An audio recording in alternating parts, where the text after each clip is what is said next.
కారంపూడి సర్కిల్లో గల 3 పోలీస్ స్టేషన్ల పరిధిలో గల రైతులకి పోలీసు వారి విజ్ఞప్తి.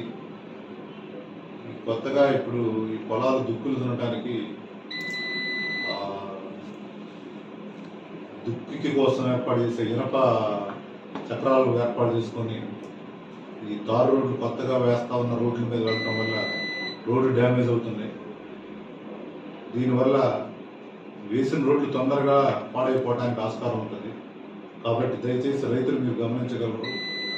ఒక పావు గంట అరగంట స్పేర్ చేసి ట్రక్కుల్లో వేసుకెళ్ళేదానికి ఆ కొద్ది టైం కూడా కేటాయించుకోకుండా ఆ దమ్ము వీటితో రోడ్ల మీద రావడం వల్ల రోడ్లు పాడైపోతున్నాయి.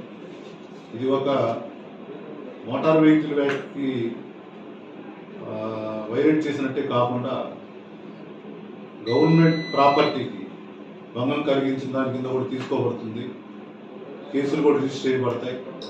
గత 3-4 రోజుల నుంచి తీసుకురావటం, వార్నింగ్ ఇవ్వటం, ఇలా చేయకూడదని కౌన్సిలింగ్ చేయడం జరిగింది. రేపు సోమవారం నుంచి ఖచ్చితంగా కేసులు పెట్టడం జరుగుతుంది.